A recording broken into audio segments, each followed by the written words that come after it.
Hai viewers, ketemu lagi sama aku. Kali ini aku mau mengupas tentang bisnis internasional. Sebelumnya, untuk mendukung channel ini lebih berkembang lagi, jangan lupa untuk klik tombol subscribe, like, share, dan jangan lupa untuk komen ya viewers. Oke, langsung saja. Yang pertama adalah perbedaan bisnis internasional dan bisnis domestik. Bisnis internasional berbeda dengan bisnis domestik. Bisnis internasional berhubungan dengan kekuatan-kekuatan dari 3 jenis lingkungan, yaitu lingkungan domestik, asing, dan juga internasional. Berbeda dengan bisnis domestik yang hanya melakukan kegiatan-kegiatan bisnisnya di dalam batas-batas sebuah negara dan hanya perlu memperhatikan lingkungan domestiknya saja.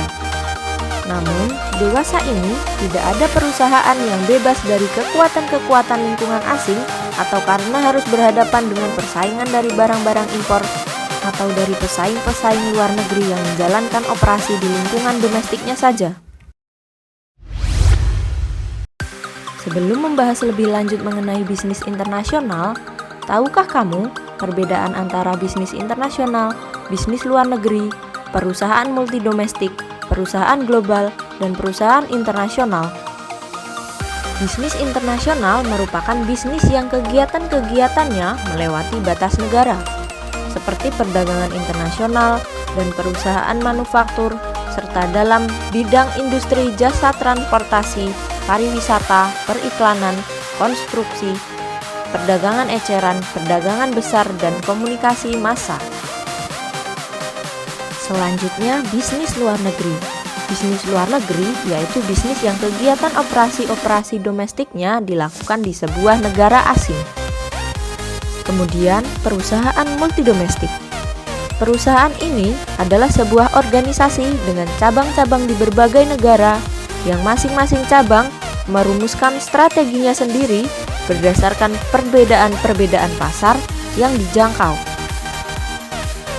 Sedangkan perusahaan global adalah sebuah organisasi yang berupaya untuk membakukan dan memadukan operasi-operasi di seluruh dunia dalam semua bidang fungsional.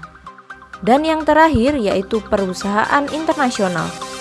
Perusahaan internasional merujuk pada perusahaan-perusahaan global maupun multidomestik. Seperti yang kita bahas sebelumnya, maksud dari lingkungan di sini adalah keseluruhan kekuatan-kekuatan yang mempengaruhi kehidupan dan perkembangan perusahaan. Kekuatan-kekuatan tersebut dibagi menjadi eksternal dan juga internal. Kekuatan eksternal juga disebut dengan kekuatan-kekuatan yang tidak dapat dikontrol, atau dengan kata lain tidak terkendali. Kekuatan-kekuatan ini tidak dikontrol langsung oleh manajemen. Kekuatan eksternal terdiri dari yang pertama persaingan. Persaingan meliputi jenis-jenis dan banyaknya para pesaing, lokasi-lokasi, dan kegiatan-kegiatan mereka. Yang kedua, distribusi. Meliputi agen-agen nasional maupun internasional yang tersedia untuk mendistribusi barang dan jasa. Yang ketiga, ekonomi, yaitu seperti PNB, biaya per unit, dan pengeluaran konsumsi pribadi. Variabel-variabel ini mempengaruhi kemampuan perusahaan untuk melakukan bisnis. Yang keempat adalah sosioekonomi, yang meliputi karakteristik dan distribusi populasi manusia. Yang kelima, keuangan, yaitu seperti suku bunga, tingkat inflasi, dan perpajakan. Yang keenam, hukum. Maksudnya, berbagai hukum internasional dan domestik yang banyak dan harus dipatuhi oleh perusahaan-perusahaan internasional. Yang ketujuh, fisik, yaitu unsur-unsur alam seperti topografi, iklim, dan sumber-sumber alam. Yang kedelapan, politik, seperti nasionalisme, bentuk pemerintahan, dan organisasi-organisasi internasional. Yang kesembilan yaitu sosiokultural, meliputi unsur-unsur budaya yang penting bagi pelaku bisnis internasional seperti sikap, kepercayaan, dan pendapat.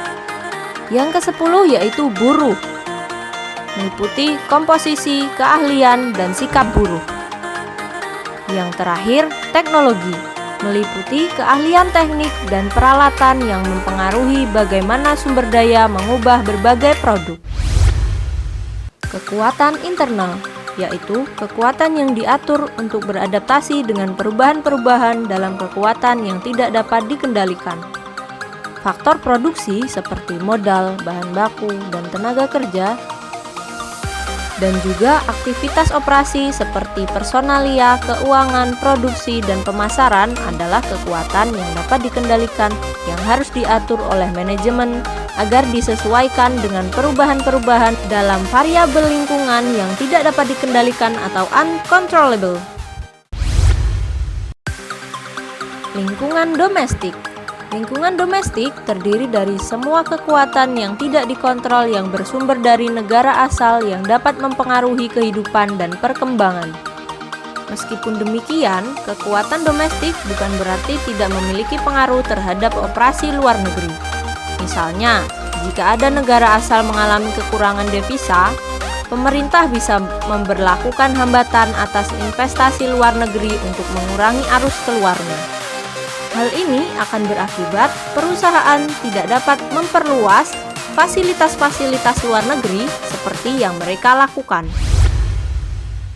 Lingkungan luar negeri. Lingkungan luar negeri terdiri dari semua kekuatan yang tidak dapat dikendalikan yang bersumber dari luar negeri asal perusahaan dan mempengaruhi kehidupan dan perkembangan.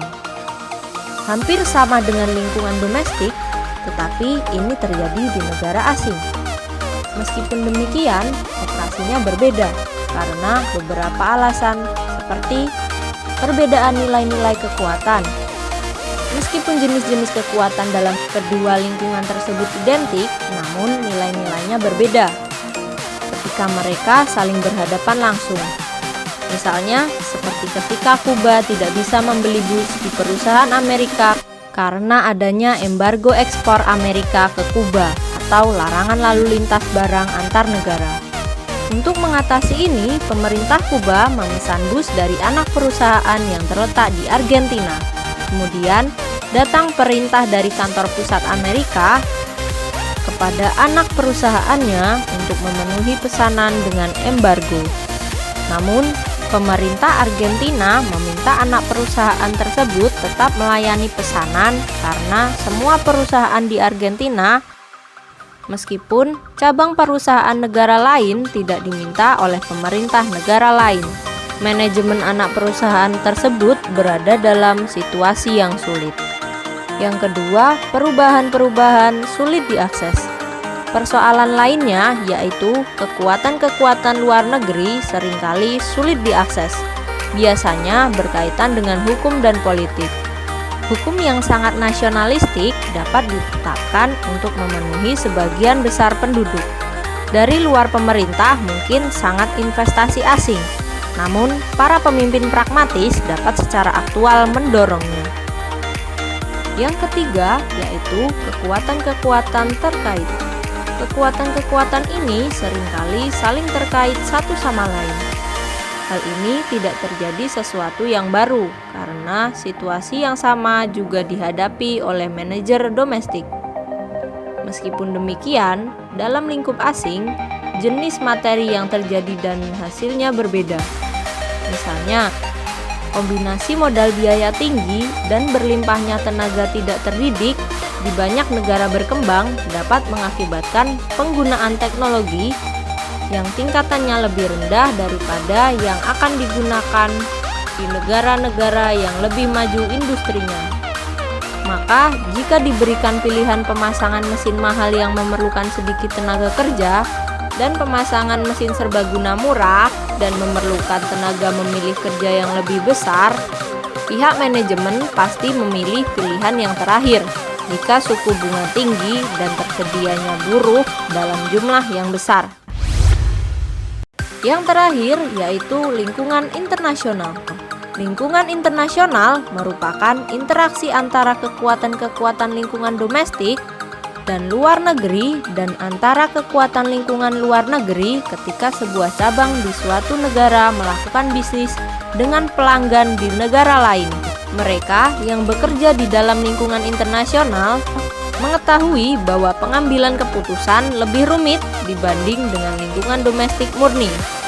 Para manajer di kantor pusat harus mengambil keputusan-keputusan yang mempengaruhi anak-anak perusahaannya di beberapa negara. Selain memperhitungkan kekuatan domestik, tetapi juga pengaruh dari 10 lingkungan nasional luar negeri. Mereka tidak hanya mempertimbangkan pengaruh-pengaruh dari 10 kekuatan. Seperti yang dilakukan lingkungan domestik, para manajer juga harus menghadapi 10 perangkat dari 10 kekuatan, baik secara individu maupun kolektif, karena kemungkinan akan terjadi interaksi. Misalnya, jika manajemen menyetujui keberatan di sebuah anak perusahaan negeri, kemungkinan ia akan meminta penyelesaian yang sama di anak-anak perusahaan lain karena kecenderungan serikat-serikat buruh untuk saling bertukar informasi sampai negara lain. Selanjutnya, ketidakakraban para manajer dengan budaya-budaya lain. Mereka menganggap budaya lain sesuai dengan preferensi dan reaksi mereka sendiri. Misalnya, seperti manajer produksi yang mendapat banyak pesanan dan memerintah karyawannya untuk kerja lembur dengan pembayaran ekstra, namun karyawan tidak datang. Manajer mengasumsikan di daerah asal para karyawannya ingin selalu mendapatkan uang, menganggap manajer ini salah, dan memahami bahwa pekerja ingin beristirahat daripada memperoleh uang yang banyak. Referensi yang tidak benar terhadap nilai-nilai budaya ketika menilai perilaku orang dalam lingkungan yang baru dan berbeda yang dialami manajer ini disebut self-reference criteria.